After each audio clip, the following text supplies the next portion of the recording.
Calling the meeting to order at about 16:17. We met in executive session, and we will not be taking any action this evening on our deliberations. Roll call, please. Commissioner Weiner, Present. Commissioner Bachmann, Here? Commissioner Gardner, Here. Commissioner Lant, Here. Commissioner Adams is not Not here. present. And I failed to welcome you. Welcome to the January 14th, 2026 business meeting of the Ashland Parks and Recreation Commission. We have approval of minutes. Does anybody have any changes or questions about the minutes? I'm seeing none. I'll ask for unanimous consent. Excuse me, Commissioner Lant? On the, I was absent for the meeting, so I can't vote to approve the meeting I was absent for. Okay. I believe that was on the 9th. Okay. Any comments from two other gentlemen or me? And there aren't any, so it passes by unanimous consent. These are the minutes of the Park Commission meeting on December 3rd, 2025, a business meeting, and the Park Commission December 10, 2025 retreat pros plan strategic goals review. There are no additions or deletions to the agenda this evening. We have no public forum this evening. Nobody wants to speak. So now we're to the consent agenda, which is ASAC, which is the Ashland Senior Advisory Committee member appointments, and RDAC, the Recreation Division Advisory Committee member appointment, which were in your packet. Are there any, anybody want to pull any of those? No? Okay. Commissioner Gardner. I don't want to pull them, but I just want to say that we just had the ASAC meeting this past Monday, and I met both of the members that we hopefully will be appointed to the ASAC, and it'll be a great round out of that committee. It'll be helpful. Excellent. Thank you. Does anybody want to make a motion to approve this one? We'll do this one the old-fashioned way. I'll move to approve the assignment. Thank you. And second? Second. Thank you. Roll call, please. Commissioner Bachmann, Yes. Commissioner Gardner, Yes. Commissioner Lant, Yes. Commissioner Weiner. Yes. All yes, acknowledged or approved. Thank you. And we are now to item 7, excuse me, business. First item is election of the chair. Every year, we elect our 2 officers, chair, vice chair, to serve the calendar year. So do we have nominations for the chair? I'd like to make a nomination, Chair. Please do. I'd like to nominate Jim Bachman for chair for the year 2026.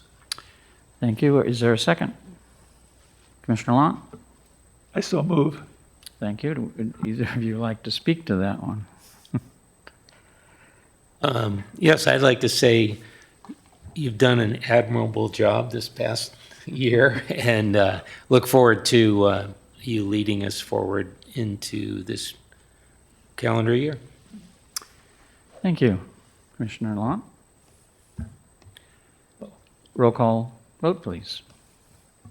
Commissioner Weiner, Yes. Commissioner Bachmann, Yeah. Excuse me. Yes? Commissioner Gardner, Yes. Commissioner Lant. Yes. All yes, motion passes. Thank you. Thank you for that vote of confidence. Next item would be to have nominations for the vice chair. Commissioner Lant? I'd like to nominate Mike Gardner for vice chair. Thank you. Second? I'll second that. Thank you. Do you have anything to say about your nomination? Well, Mike has been in leadership positions over the years, and I'm sure he's going to do a great job. Thank you very much. Anybody else? Okay, roll call, please. Commissioner Weiner, Yes. Commissioner Bachmann, Yes? Commissioner Gardner, Yes. Commissioner Lant. Yes. All yes, motion passes. Congratulations, Thank you. Commissioner Gardner. Second item of business is the 2026 Park Commission Liaison appointments, and this says action, but it's not. It's information. What I wanted to do was, we're kind of a month late on this one, been busy, so I won't finalize this until I speak with everybody individually. But I just want to do two things. One, if you want to continue in your current liaison assignments, just please let me know offline. Or if you want to change and want to consider a different liaison assignment, that would be also good information. And then I'm considering creating another liaison, which would be to the city's Transportation Advisory Commission, so that we can be a little more connected to what they're thinking, so we don't have the sort of surprise we had last week. And if you're interested in that one, just let me know also, okay? They meet monthly, third Thursday of the month currently. Most of them are Zoom. They also meet in person a few times, and the chair expects that to increase the in-person meetings as their transportation system plan gets fully up and running. Doing it gets, getting the plan done. So I think that's a good spot to have some coordination. That's all I really have to say. So just get with me before our next meeting, our next business meeting, which would be the second meeting in February on the 11th. And we'll get a list out, and I'll ask you to ratify it then. Oak Knoll Golf Course Annual Report. I'll turn that one over to Park Division Manager Kevin Caldwell, who was our lead staff tonight. Our acting director couldn't be here this evening, a long-standing obligation. You gotta go easy on the new guy. Brian, you want to introduce yourself? Hi, my name is Brian Weaver. I'm a golf course manager. All right, we got some pretty pictures for you guys. If you note on the right-hand slide of this photo, the driving range net. Just want to kind of get a scale there of the size of the net. And of course, everybody wants to talk about revenues. So we'll start with revenues, and this is 12-month, 24 versus 25. So it's January through December, and it's all revenue. All golf revenue. It's not broken down. We are far exceeding what we did last year. I wish I could take credit for that, but it's mostly Mr. Weaver and his staff with the support of the Parks Department.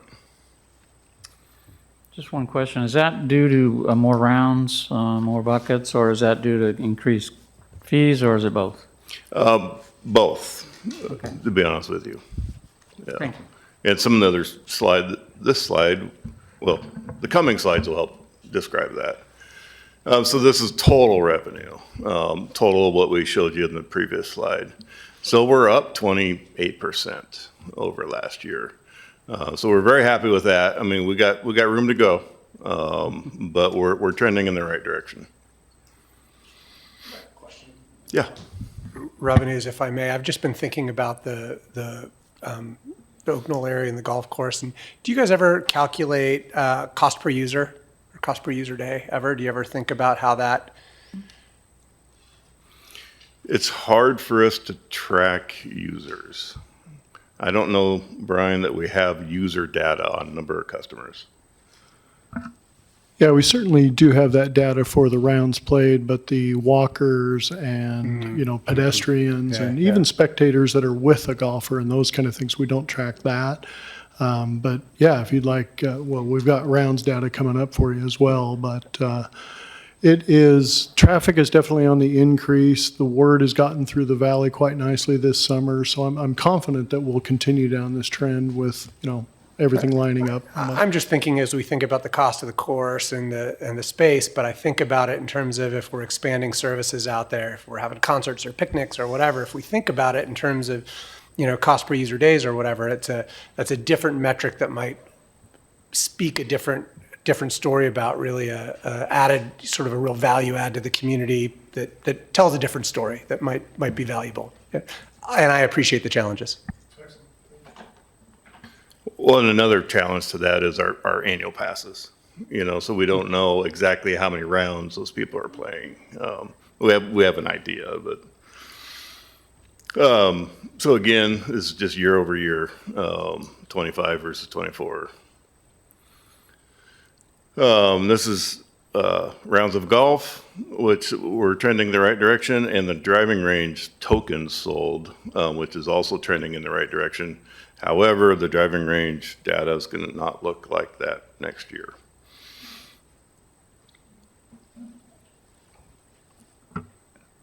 That begs the question, why? Is that because of the shutdown with the damage to the nets? Okay, thank you.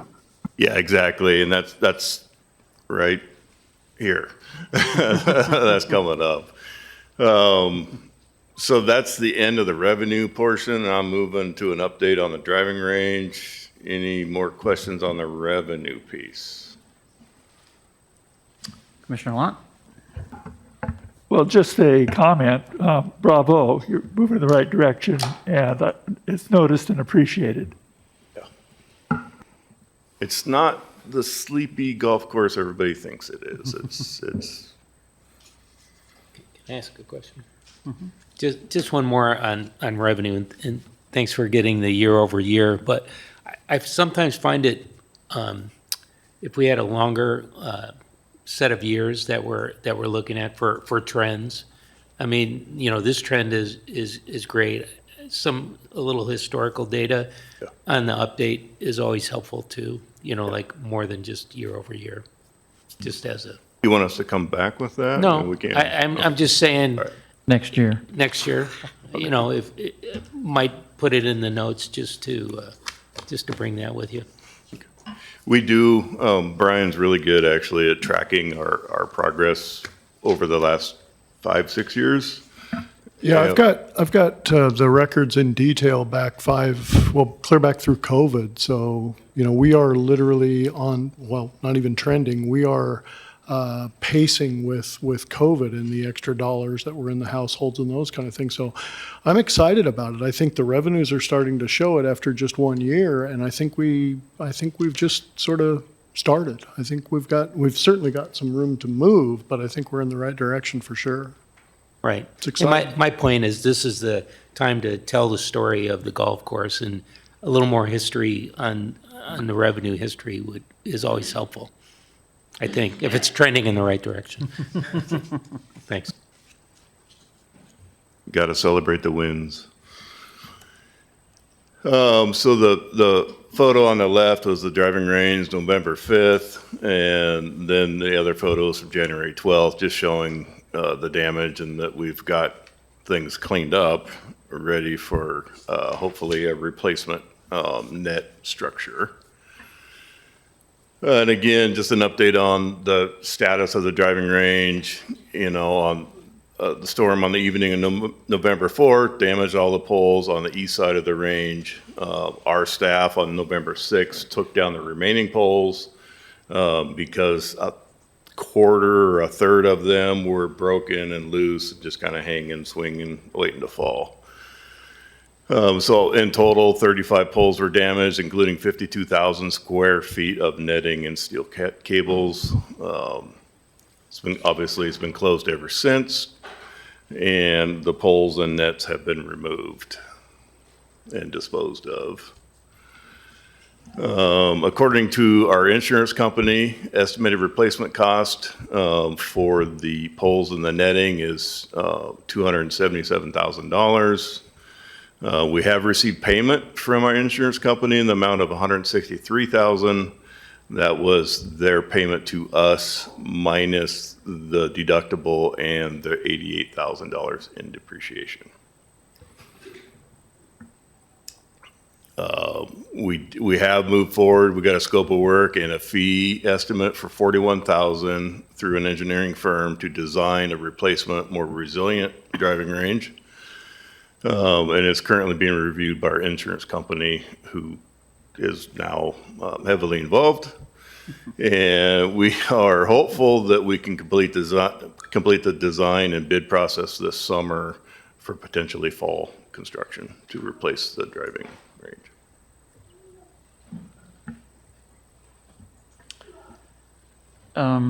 So there's a gap between what we're getting from the insurance company and what it's going to cost us. Yes, Is that we can handle that in the current budget? I We can't can hear you handle that well. in the current budget? I still didn't catch it. Do we have those funds allocated in this budget? No, we do not. Okay. And we won't belabor the budget too much tonight, I just wanted to understand. Commissioner Gardner? So really what we're saying is, would we have we'd use the insurance funds to do the scope of work and get that done for fall? And then we'd have a realistic idea of what it's going to cost to replace everything. And Exactly, yeah. And then we're working through the city also, who received the payment from the insurance. And so that's kind of an ongoing thing that we're working through. Right. But our intention would be to sequester that insurance money for this project. Right. But we'd use it for the engineering work. Yes. Yeah. And you'd have it done this fall. I mean, that's about as good as we can ask for, I think. That's best case scenario. That's pretty quick.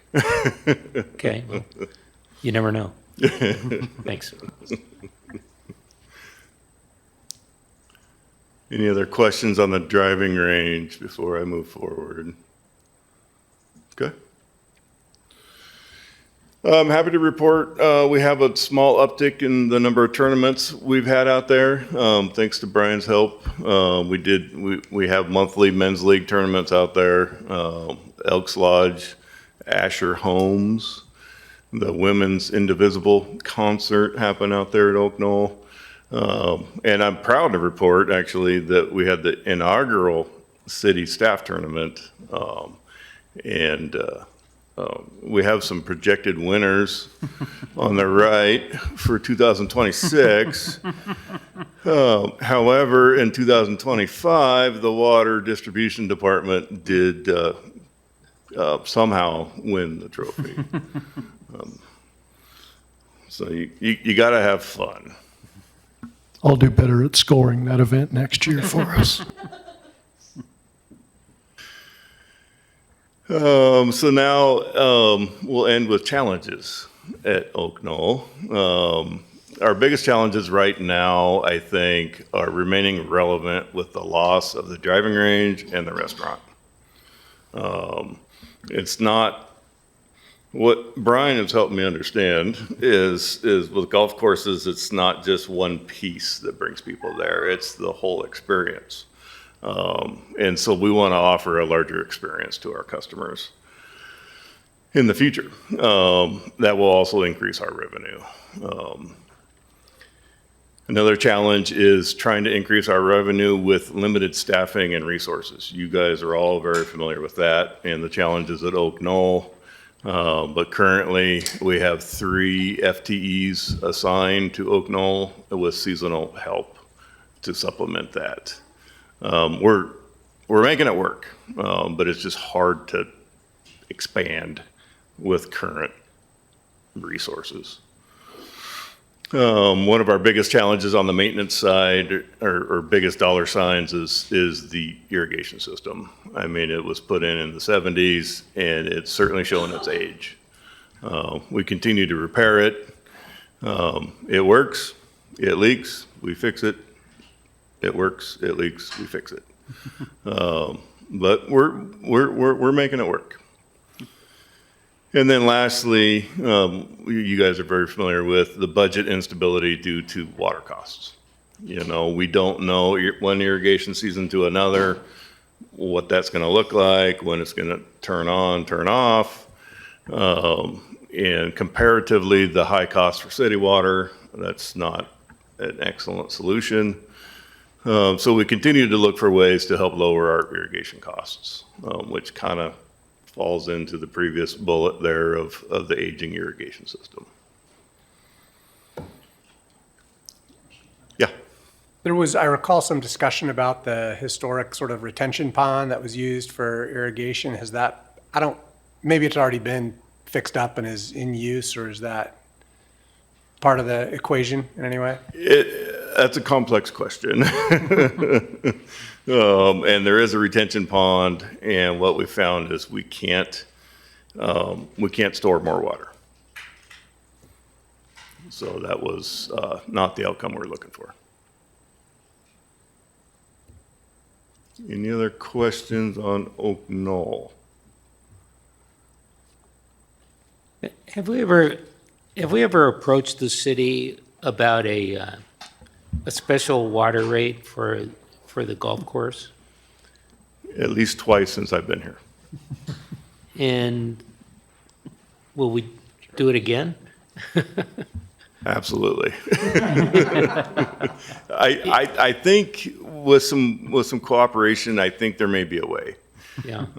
I mean, once again, if there's no way to capture more TID, and we all know that TID it varies, and it can make or break the golf season for sure. Along the lines of trying to make the community more vibrant, it just seems like asking the city for a special use permit for water or something, whatever it is that we would ask would be a possibility. I absolutely agree.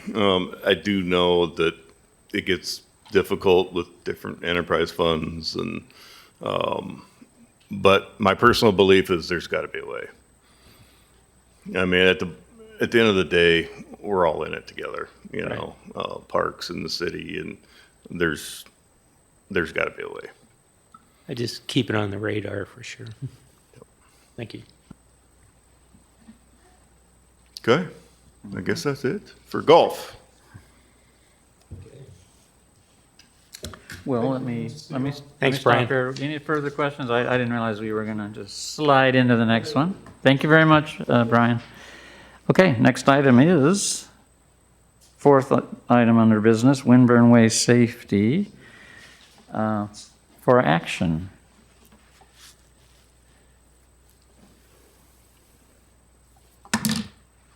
Sorry, you got to put up with me again. I'm not going to read word for word here, but you guys saw the options we talked about last time we met. We did bring back some other options for review. I think there's a question on budget, and currently we do have funds set aside in the CIP for the ADA budget, for the ADA projects. There's $100,000 identified in this biennium to complete the ADA work specifically. In addition to that 100,000, there's another 250,000 identified for Lithia Park Master Plan, work plan. Now, I don't have a definition of what the work plan is, but we did locate that in the CIP. The bottom line is we do have some money budgeted for the ADA project. So you guys have seen this several times now. This is the one option with the pedestrian route on the road and the DG path off the road. And the new option you guys asked for with the DG path minus the stripe. So I think what we're trying to get through tonight is direction on the roadway piece and then direction on the ADA sidewalk piece, if we can get that far. So I don't know if you guys want to address those separately. It might be easier. Yeah, I think that's a good idea. Yeah. And Simplify this thing, so chunk it. where do you want to go on the safety roadway project? Commissioner Gardner. So I would suggest, let's look at the roadway itself and not worry about the ADA path yet. To take that Handle part them and come to an completely agreement separately? on that. That's good. Commissioner Lunt?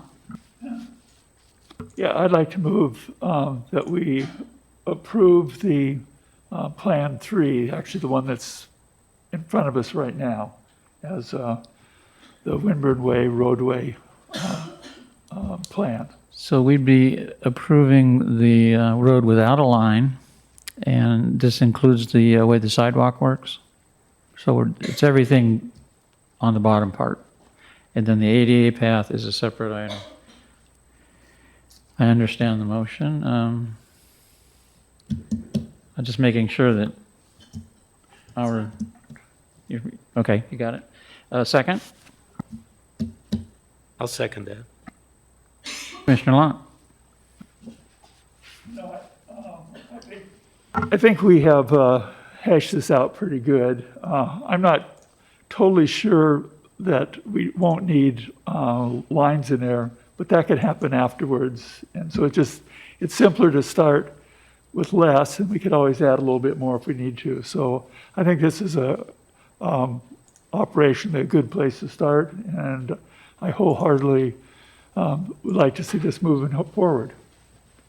Thank you, Commissioner Gardner. Yeah, once again, I think we've looked at several options, and I think through process of elimination, we came up with the parts of the plan that would work best and hopefully be the least costly to implement a walking path through Lithia Park that would assist pedestrians. So that's why I'm in favor of this. Thank you. Commissioner Weiner? While I will support this particular proposal, and I think it's superior to the other options that have been laid out, I will suggest while I expect the cost to be lower than some of the other options and alternatives that I think might be superior in actually getting folks out of the roadway, we don't have any real numbers on it, and so I'm a little concerned about actually, quite frankly, approving anything without some real numbers for them to just march forward. But I would anticipate this will be the most cost-effective, and I think also it's easy to remedy it later when we want to build a more formal and official pathway out of the roadway. Thank you. One more comment? Sure.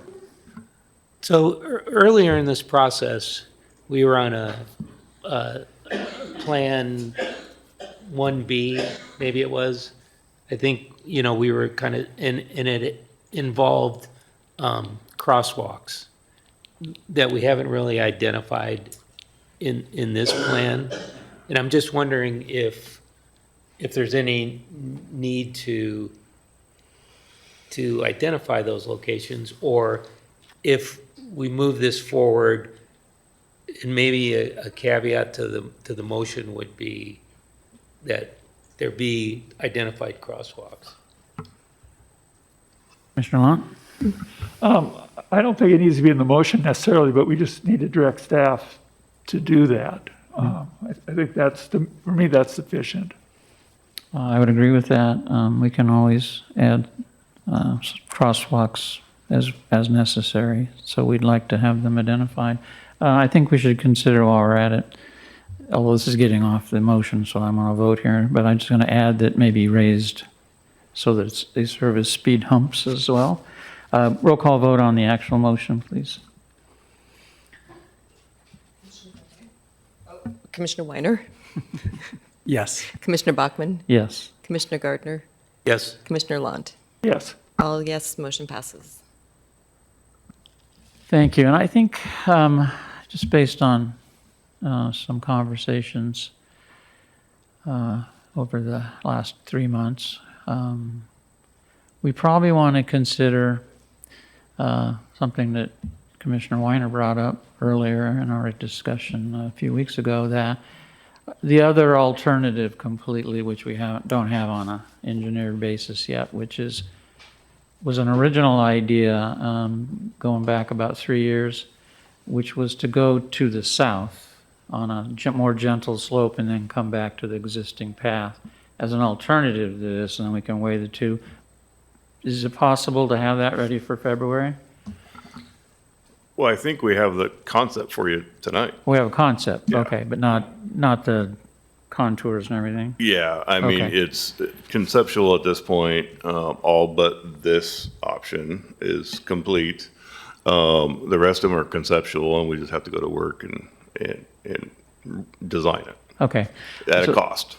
Okay, before I call on Commissioner Long, I just want to make the point that we're sort of, we've separated these two. This one we're probably not, we won't be taking, we might have an action item to direct you, but we won't be adopting anything tonight on the ramp. Okay, Commissioner Long?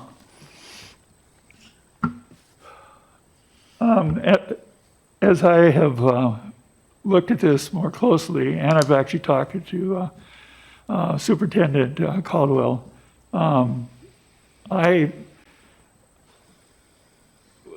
this is going to require some trade-offs no matter what we do. There isn't a real ideal solution. What's shown there, it turns out, regardless of what I said last week, there is specifications for parks and campgrounds that this works for. It doesn't work for urban situations. That's different, and you could argue which this should be under. But bottom line is, this is it's a plan that is totally legal and fits ADA. The problem is, there's a couple problems. One is the magnolia tree. This really is going to affect, not only does it have to cut a main trunk off of the magnolia tree, but in addition to that, the grading changes right up to the base of this tree. So, and then the other thing that Superintendent Caldwell shared with me was that going the other way, the problem is that the cross slope is too steep for ADA requirements. So then that would make quite a long stretch that you'd have to have to replace the concrete.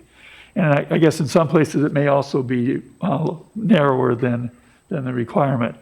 So that makes it a bit problematic. I think it would be really nice to have some creative thoughts on how to work this out, and it might be worth a couple hours of a landscape architect consult. The other thing that I identified that none of these plans seem to address is you've got parking, but then it just shows one curb cut. So the problem is, if you drive up to the stop and you park in the parking space, then you're 2 feet from the curb. And how do you get somebody out? How do you get a wheelchair to them? How do you use crutches? And so that in the plan that in this plan that's shown here, that isn't worked out, and it looks like it was just an oversight. But you don't want. I mean, you never see an ADA parking where right next to where you get out of the car, there's a curb, a step up to a curb, and that's really solvable. I mean, there's different ways of solving that. So this isn't but it just needs to be done before we move forward with this. So anyway, I think the right action is to gather more information, address the way people get out of the car and up onto that curb, or to replace the curb totally. I mean, just don't even have a curb there. Just bring everything to the road level. Mm-hmm. And anyway, it's going to require, that would require some rework of this plan. But we need to do that. We need to look at some alternatives that we don't take off a major trunk off of a tree that is really iconic in our park, and it's just getting ready to bloom. Not a good time to be thinking about hacking off a large part of it. So I would like to see us move forward quicker. I mean, I'd love to see a motion tonight, but I just don't believe that we are ready to do that. Okay, I just want to have both other commissioners would like to make comments or ask questions. We're in a clarification stage, and whether we take this to a motion and a vote is unclear at this point, but Commissioner Weiner. Thanks. It sounds like, I will say, that we're moving on from this particular design item, but I will suggest that the other lower level ADA approach that one can take, that in my reading of it, I don't feel comfortable that it applies to a developed park within a city. But even if it could be applied, I think that we shouldn't be shooting for the lowest bar. We should be shooting for the highest bar. We should be thinking about the 100-year cycle for this particular park, not the 10-year, how can we get it done quick and cheap? And as a result, I think that absolutely having someone who has design skills take a look at how to make something that's really attractive, really functional, fits into the aesthetic of the park. Quite frankly, in my opinion, it ought to also connect to the historic stairway that comes down from Granite Street, as many people park up there trying to access the Japanese garden. Yes, it would be an added cost. Yes, we have money in our capital budget that we could apply to this. And I think we really need to shoot for the highest level of ADA, and I think that we need to think in the 100-year, not the 10-year, get it done. So I support getting a design done. Thank you. Commissioner Gardner. Thank you, Chair.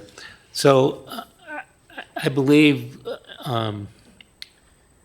that, is it division manager? What is it now? Division manager. As of today, yes. Parks Division. All right, Parks Division Manager. Thank you, Mr. Caldwell. We spoke a little after the last meeting about the possibility of integrating. Actually, we had old engineering drawings from a previous iteration of the parking that, and I don't know if you have it here, but I could describe where it would go from the parking platform. Is that what you have? Okay, it's on the other side. Well, we I got this one and we got this one. Yeah. This is where we So- started. Right. So to me, and this, I just want to say this so that it's in the conversation, is that we try to utilize this design that I think would be a more gentle slope. It would be new pathway from the pad that we have next to the ADA parking. So that strip right there. But then there's also a concern, it's out of the picture here, of the existing pathway that might need to be replaced. My theory is that little strip there and the other replacement part would be approximately equal to the new stairway design that would create cutting the magnolia tree. And so, in other words, I don't think this option would be more expensive than the other option, and it would be a more gradual approach, and we wouldn't have to limb any trees. So I just want to hopefully keep that in the mix, because I think that's a good alternative to what we've been looking at. Thank you. Commissioner Gardner, are you thinking this one or this one? This is the reverse of what we I'm got. thinking utilizing the bottom piece from the last one, Okay, and then when you go to the next slide, you kind of identify the part that might need to be fixed, which is that little space there. But I wouldn't necessarily advise bringing the walkway up that way, because I think that would create the same problems as the walkway going the other way. It makes it a little more steep than it would be if you create a longer trail, but it's more gentle incline. And I have a request that we have the same orientation on these things so that, no, that's a good idea.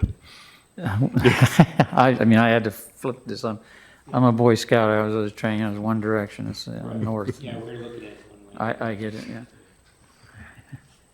Well, I will say, much to Superintendent Caldwell's unfortunate luck, he bumped into me down at the park down there trying to do some measurements, and it's actually almost the majority of the additional section of that trail that is at or exceeding 5% side cut gradient. Additionally, what's called the runoff or the runout.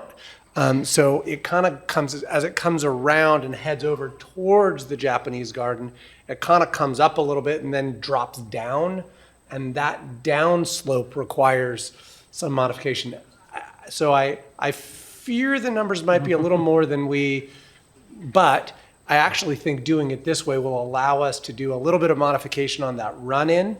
If we wind up rebuilding that entire length, it'll be cohesive looking and attractive, and I think we can mitigate some of the other concerns. But I am curious about getting some numbers on what it would be.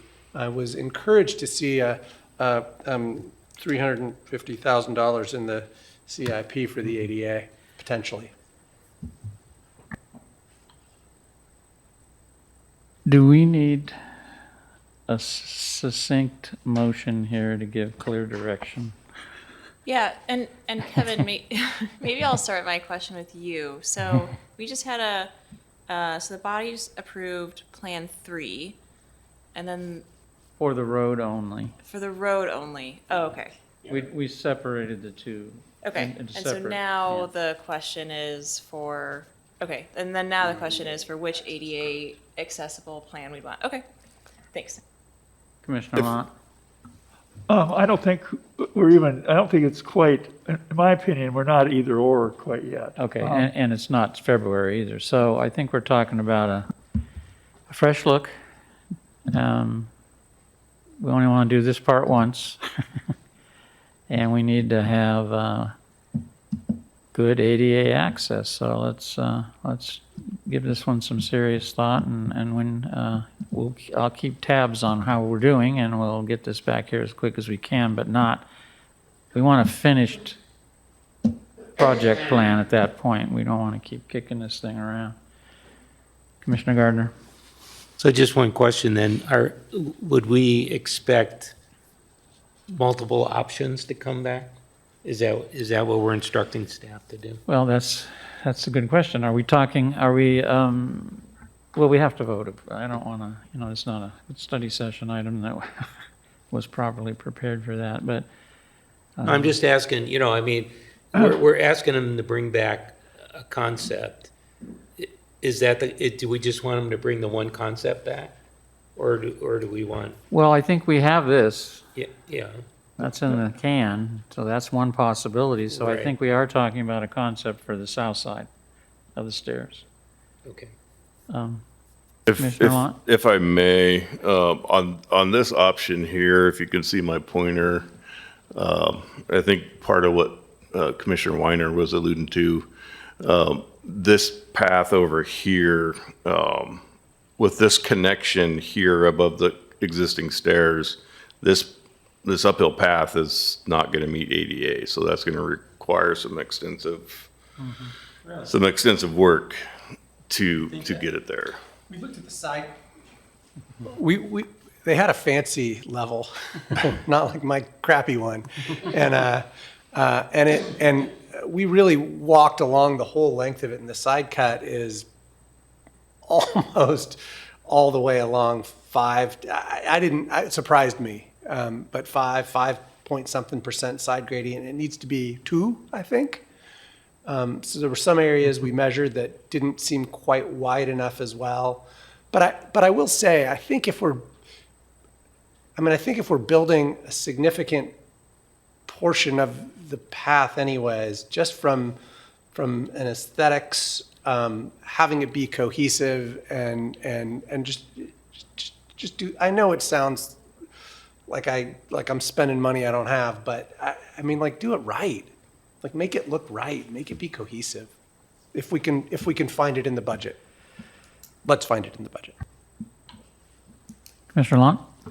Yeah, I think that's what needs to come back, is not only the designs, but also the cost estimates for the different Sure. designs, because that's what you always have to do. But I really think that this is a opportunity. It may be we have, the best we could do is one of the designs that we already have seen, but it might not be. And it just seems to me to be worthwhile to have a landscape architect consult, to just spend a few hours looking at this site and seeing and thinking about it in terms of aesthetics, tree protection, gentle grade, and efficiency. Which is a suggestion for staff that they would do that. Okay. Are you done enough? Is that my direction? We're gonna, yeah, that's your direction, is to, Kevin, do you feel it? You got, yeah, you I have guess to, I think I would like to just hear from Kevin to see if, repeat back what you think we said. well, yeah, and I know that, and if the body has a preference for like where it wants to go,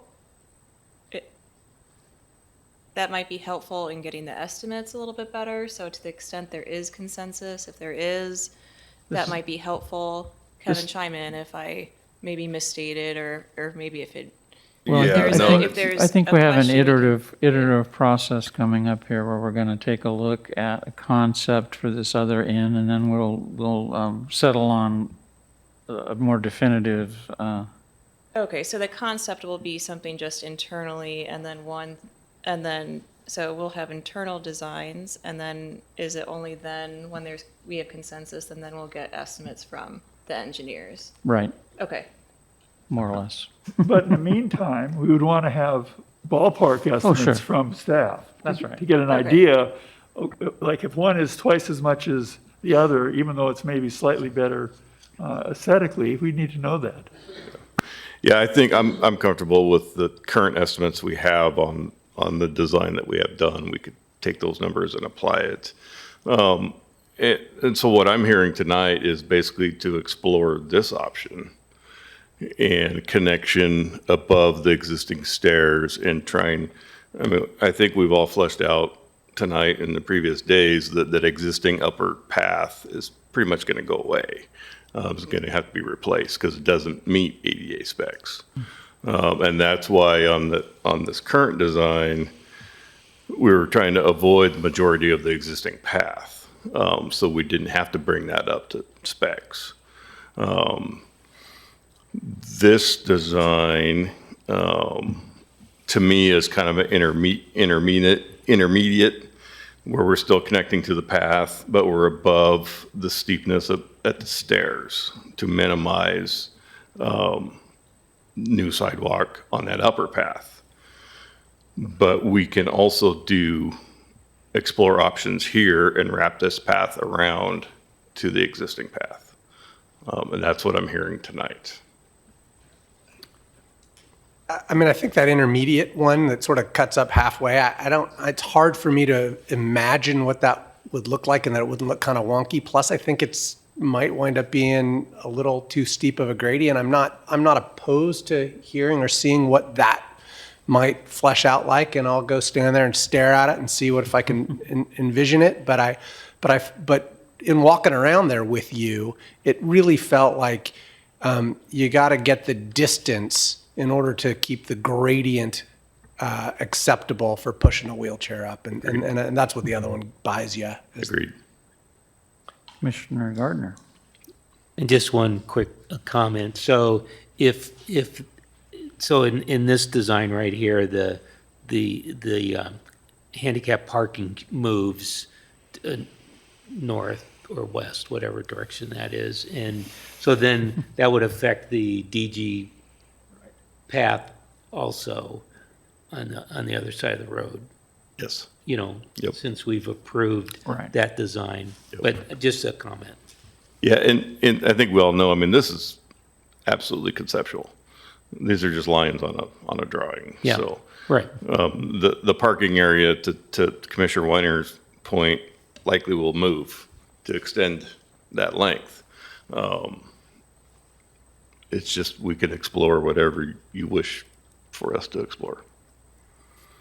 Well, in general, if you would come up with something that fits all of the things we've talked about, using your experience in creative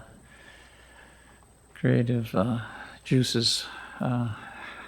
Just as a Commissioner bit of Lott. an addendum, I think that a design that minimizes grade changes is ideal, because that aesthetically, that really changes things, and it affects things like trees, et cetera. But, so if we can, anytime we can minimize grades, or grading, and also, if we don't do that, there's more retaining walls, again, another expense. So those are all the things that, I'm sure that Kevin knows better than we do, and he'll figure something out. That was kind of my point. Okay, I think we're done with that one. So did I capture your wishes accurately? I think so. Which is this design, essentially? Okay. Okay. And on to business item number 5, the Ashland Rotary Centennial Ice Rink update, which is information only. All right, me again. Again, go easy on me. I'm not completely plugged into the ice rink update. We did get some new information from XFS on the snow kit. They have a cabling option, which is different. I think last time we were here, Deputy Director Dials explained a strut kit. This is a less expensive cable kit, which is an attractive option for us. And essentially, XFS company will come and install this for $12,000 plus shipping to get the materials here. So they're the designers, and then they'll also come out and install it for us. So that's an attractive option that we're exploring now. Sorry about my So pointer. they're being pretty responsive, it feels like, now that we're engaging with them. Took a while, but we got there. Okay, and this is something that's going to pass muster with our planning department, et cetera, okay. That is my understanding. And so now that we've gone towards the cabling route, now we've started the footing analysis, because the cable versus the strut is a different weight factor for the footing analysis. And so that has begun. And we did get, I think we updated you guys last time, we did get information that we can get a temporary permit to open the ice rink for parking. But we can't get that permit within the snow period. So if there's potential snow in the winter, they won't give us that permit. But maybe in March, April, we can get that permit. So that's a future conversation with the fire marshal. But essentially, my understanding, if we identified the cable kit, we complete the footing analysis, my understanding, those are the last two pieces we need for permit submittal to the city. Questions? Commissioner Gardner? So that's for the temporary permit or permanent? Permanent. Okay. But you can get a temporary permit in the meantime? April-ish. Yeah, for parking. Yep. just for parking is my understanding. And when would you anticipate that we'd be able to get the permit for permanent? I can't answer that, be honest with you, but it appears to me maybe along the same timeline. Yeah, so we definitely have it by next season, right? It's my understanding. Okay, thank you. Commissioner Lunt? Well, you can read, by reading this, you can, what we've been told, I guess it's obvious, but I think we need to say this for the public. It appears that there's no way the ice skating rink is going to open this season. Is that correct? That is correct. We have began tearing it down. Not the structure, but the walls for the rink itself. Thank you. That is important to, thank you for catching that. Commissioner Lott, anybody else have a question on this?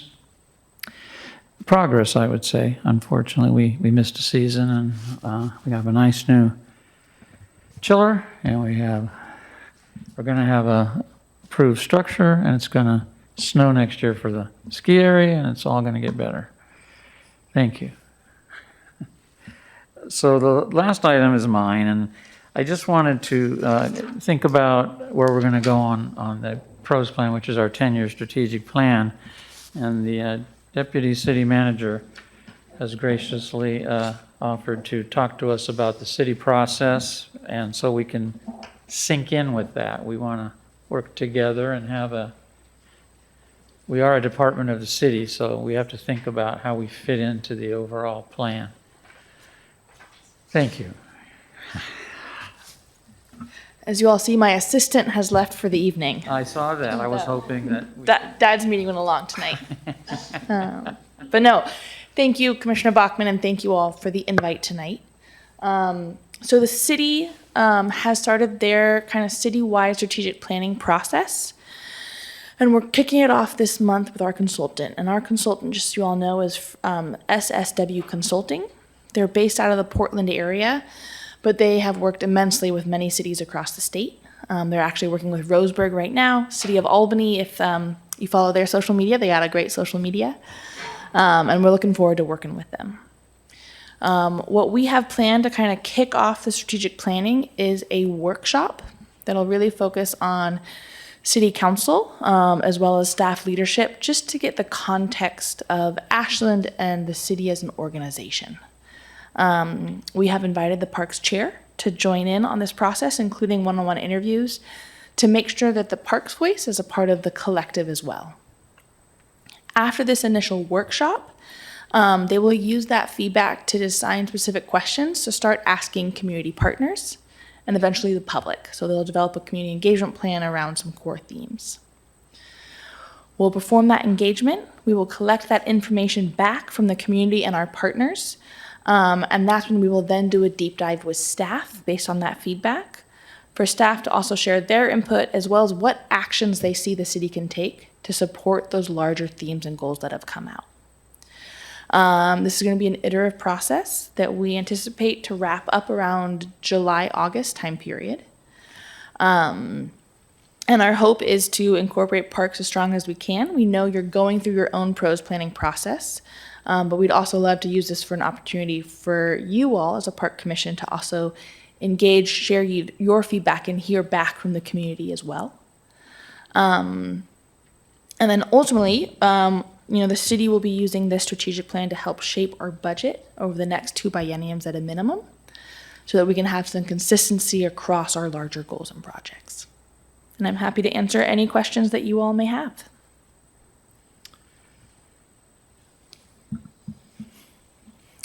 Thank you. I just want to say that I'm happy to join the process, and I'm looking forward to it. I was going to ask you about the timeline. So the entire process is going to wrap up by July, or that's just the first stage of it? We hope to have a draft plan by July so that we can really see the goals. I think for us, September is the deadline for having an adopted plan, because that is when staff start really shaping the budget to present to the various bodies. Okay, thanks. And so we have a lot of data already, but I appreciate that we'll gain more from this process. And what I'm telling my colleagues here is that we're going to kind of fall into step with this now, and we're going to do what we planned on doing, which is have a commission retreat and do some higher level goal setting fairly soon, sometime in February. And then there'll be a nice synergy here where it'll make sense that we talk to one another and we're planning the same 10-year period. So I'm happy, really happy to have this collaboration. So thank you very much, Commissioner Gardner. Yeah, it was just, thank you, Chair, and Jordan. So do you see the city using any of the information that Parks has gathered so far in our process? I mean, it doesn't sound like it'll be exactly the same, but, you know, we have gathered a lot of information. Yeah. So I'm Yeah, just you guys have wondering if- gathered a ton. I will say, from my personal interpretation of the pros plan, as I've seen it so far in the meetings I've participated in, is it's a highly technical plan. It's very a data-driven plan with a lot around performance metrics, KPIs, et cetera. You know, I think from the city's project, we're coming from a different angle to establish the strategic plan. So rather than doing the data deep dive from a technical perspective, we're going to do more through the community engagement lens of let the community put some of the bigger picture and values in place for us that we can then perform some deep diving around specific actions. So I will say I think your pros plan could fit really nicely within the larger strategic plan on the overarching goals. And certainly on the feedback you've all heard in your pros process to share those general themes with the consultant that we have hired as well as they're shaping it. But questions around how much actual acreage of open space should we have, how much actual, maintenance metrics should we have, that level of detail will not be a part of the strategic plan that the city puts together. Great. Thank you. Commissioner Weiner? But you will be asking some parks interest-related my concern is, so our pros survey was fantastic in some ways and lacking in others in that when you look at statistical significance, the number of respondents reached statistical significance, but methodology failed. And it reached special interest groups more so than the general public. It was not a randomized sampling. So I'd be curious to see if the city is going to be engaging in a more of a randomized citywide information collection process, how that might align parks-related information with the information that we collected. Yeah, and I will give you more context as we work with the consultant around the engagement plan. We will certainly ask for your all's feedback on that engagement, given the process you've all went through. The only randomized, and I say this with an asterisk, survey that the city does every year is going to, or not every year, every 2 years is our Polko livability survey, where we do send out postcards to a random sampling of addresses in Ashland, and then we weight it based off of demographics, depending on the responses we get. I give it an asterisk because we still do very, very heavy weighting, so it makes comparison demographic groups very difficult to compare. From the strategic plan project perspective, I know what we're thinking about in the city management's office is that we have found there might be some decision fatigue in our community around surveys. There's certainly a different style of participation, so we're really hoping to focus on face-to-face engagement. Not only through forums and town halls of our own, but can we partner with, the Ashland School District? Can we partner with where folks are at in their day-to-day lives to do a little bit more face-to-face connection? Yeah.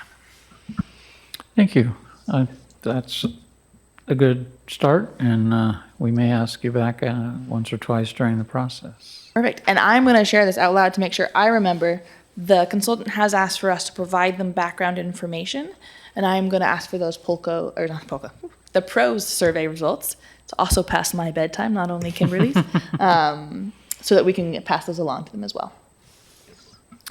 Thank you. Chair. gonna let her go. Do you want No, to? no, not for Okay, you. okay. For you. Commissioner Gardner. So, could you go again then over what you see our plan? Next steps? Yeah, I don't see the whole plan yet because we need to take another look at it and I want to kind of understand. I'm going to be doing this one-to-one interview on Friday, day after tomorrow. So that I get kind of up to speed on what's going to happen with the city, the rest of the city, and on that part of the plan, then I can I want to sync it time-wise. So once I have that sense, then I'll come back with a better answer to that question. But the first thing we need to do is go back and fill the gap where we didn't have the level of commissioner input at the beginning of the pros plan, and just set some high-level goals that sort of the overarching part that she was talking about for the rest of the plan. So that's the next step. okay. And then I'll have a little more detail after that. Because what we're doing is trying to get ready for the next budget cycle. And so this is, as she said, we should be all done by September, and then we'll have a much better starting point to work on actual numbers at that point, we, the entire city, speaking like a financial person. Okay, that help a little bit? Yes. I mean, Thank you. It's tentative right now, but that piece, I want to get on an agenda in the next week or two and get it on the look ahead that when we're going to meet. It's because it's going to be a 4-hour meeting and it's going to be on a Saturday. So a little planning to do on that. Hello. Okay, item 8 rather, items from commissioners and staff and liaison reports. Anybody have anything for us tonight? Commissioner Gardner. I'd just like to report that we just had the ASAC meeting this past Monday, and we have 2 new members, so we have a full committee group there. And you know, I think it's a little unfortunate, but we've decided that committee is only meeting quarterly now. We used to meet every other month, so we met like 6 times a year, but now it's only down to 4. And I don't really have anything to report from the Public Arts Commission, or committee, but they're meeting tomorrow night. I'll be going to that meeting before the volunteer dinner, but Would you say there's an appetite for going back to meeting every other month? I'm not sure who decided if it was, I'm not really sure, but. We don't need to worry about that part. I mean, I thought it was informative, but, you know, I'm only one member and I don't even vote anymore because Okay, I'm so on the there's, liaison. So. we'll talk about that scheduling. When we talk about the liaison assignments, maybe we'll address how often. And that was more just a comment on my part. I got it. And so that's Okay. all I have. I just as on that topic, I think we have work to do in the whole advisory committee space still, in terms of what our charges look like, that sort of thing, and re-emphasizing that the advisory committees report to us, not staff. Staff are facilitators, those sorts of things. So there'll be a larger item coming up in February on liaisons in general. Not liaisons, but on advisory committees in general. Now, we have liaisons with other groups. It's not just our advisory committees. Okay, number 9, upcoming meeting dates. The Recreation Division Advisory Committee meets tomorrow at the Ashland Community Center, not Pioneer Hall. I'm looking at Manager Mettler. Oh, sorry. We're meeting at the community center. I mean, they're right next to each other, but That's RDAC, not ASAC. RDAC. Oh, you're right. Yeah, I'm looking at the wrong person. Was Lonnie here earlier? No, okay. I'm sorry. It is a tour, though. It's way past my bedtime. Way past my bedtime. Okay. City of Ashland Town Hall will be the 21st at the high school auditorium. In the past, it's been at SOU, so if you are going to that, go to the high school this year, and that's at 5:30 PM, and that's the big one. That's when Mayor speaks to us about the past and the future, and it's a good one to attend. Trails Advisory Committee, January 28th, the Grove 4:15, Park Commission study session here, Council Chamber 6 on the 4th of February, and we have a joint meeting with the council here on the 11th, and it's part of our business meeting this time. I'll be chairing that one, and we will hold a business meeting after the joint meeting. Okay, and I don't know what the agenda is for the joint meeting yet, but we'll work that. I'm seeing the mayor tomorrow, actually, and we'll talk about that. Any other comments for the good of the group? Okay, meeting adjourned.